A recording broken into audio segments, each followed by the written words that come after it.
அணு ஆயுதங்கள் தயாரிப்பதில் ஈரான் தீவிரமாக உள்ளது என்றும் அது தங்களுக்கு அச்சுறுத்தலாக இருப்பதாக கூறி ஈரான் மீது இஸ்ரேல் தாக்குதல் நடத்தியது.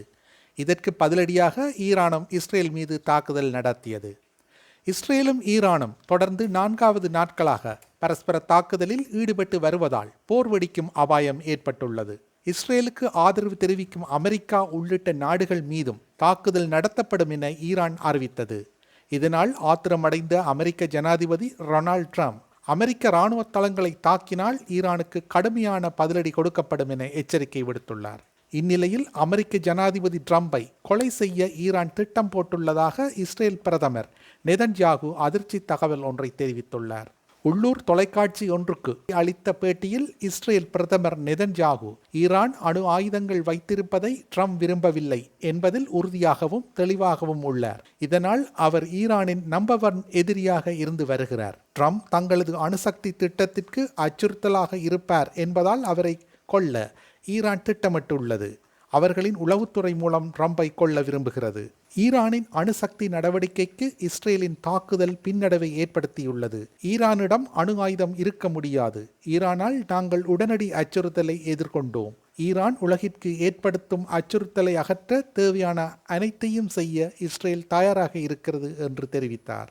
இதற்கிடையில் ஈரான் நாட்டின் ஆட்சியாளரும் மத தலைவருமான கமோனியை கொலை செய்ய இஸ்ரேல் திட்டமிட்டு இருந்ததை ட்ரம்ப் தடுத்து நிறுத்தினார் என அமெரிக்கா தெரிவித்துள்ளது. இஸ்ரேல் ஈரான் இடையே கடுமையான சண்டை நடந்து வரும் நிலையில் அமெரிக்கா வெளியிட்டுள்ள இந்த தகவல் பெரும் பரபரப்பை ஏற்படுத்தி இருக்கிறது. அமெரிக்கா மீது ஈரானின் எந்த ஒரு தாக்குதலுக்கும் எதிராக பதிலடி கொடுக்கப்படும் என அமெரிக்க ஜனாதிபதி டொனால்ட் ட்ரம்ப் கடுமையான எச்சரிக்கையை விடுத்துள்ளார். ஈரான் எந்த வகையிலும் தங்களை தாக்கினால் அமெரிக்க ஆயுதப்படைகளின் முழு பலமும் வலிமையும் இதற்கு முன் கண்டிராத அளவுக்கு இருக்கும் என ட்ரம்ப் தெரிவித்துள்ளார். ஈரான் மீது இஸ்ரேல் திடீர் வான்வழி தாக்குதல் நடத்தியது. இதனைத் தொடர்ந்து இஸ்ரேல் மீது ஈரான் ஏவுகணைகளை ஏவியது. பரஸ்பர தாக்குதல்கள் தொடர்வதால் மத்திய கிழக்கில் போர் பதட்டம் அதிகரித்து வருகிறது. இதற்கிடையே ஈரான் அணு ஆயுதங்களை கைவிட வேண்டும் என்ற தனது அறிவுரையை கேட்டிருக்க வேண்டும் என அமெரிக்க ஜனாதிபதி ட்ரம்ப் மேலும் தெரிவித்திருந்தார். இந்நிலையில் இன்று ஈரானின் பாதுகாப்பு அமைச்சக தலைமையகத்தையும் தெஹ்ரான் அருகே உள்ள உலகின் மிகப்பெரிய இயற்கை எரிவாயு சுத்திகரிப்பு நிலையத்தையும் இஸ்ரேல் தாக்கியது. இதற்கிடையில் அமெரிக்காவுடனான 6வது சுற்று அணுசக்தி பேச்சுவார்த்தையை ஈரான் ரத்து செய்தது. இஸ்ரேலிய ஏவுகணை ஒன்று ஈரான் குடியிருப்பு கட்டிடத்தை தாக்கியதில் 29 குழந்தைகள் உட்பட குறைந்தது 60 பேர் கொல்லப்பட்டனர். இருதரப்பிலும் தாக்குதல்களை தொடர அச்சுறுத்தி வரும் நிலையில் உலக தலைவர்கள் கட்டுப்பாட்டுடன் செயற்படுமாறு வலியுறுத்தியுள்ளனர். இஸ்ரேலின் பாதுகாப்பு அமைச்சர் இஸ்ரேல் ஏவுகணை தாக்குதல்களை தொடர்ந்தால் தெஹ்ரான் பற்றி எரியும் என்று எச்சரித்துள்ளார். இந்த மோதல் பிராந்தியத்தில் மிகப்பெரிய போராக உருவெடுக்கும் அபாயம் குறித்து சர்வதேசம் தனது கவலைகளை எழுப்பியுள்ளது. அமெரிக்காவை தலைமையிடமாக கொண்டு செயல்பட்டு வரும் பேர்ப்ஸ் நிறுவனம் உலக கோடீஸ்வரர்கள் பட்டியலை வெளியிட்டுள்ளது. இந்த பட்டியலில் ஸ்பேஸ் எக்ஸ் ஸ்டெல்லா நிறுவனத்தின் சிஇஓவும் எக்ஸ் நிறுவனத்தின் உரிமையாளருமான எலான் மஸ்க் தொடர்ந்து முதலிடத்தில் உள்ளார். அவரது சொத்து மதிப்பு $407.3 பில்லியன்.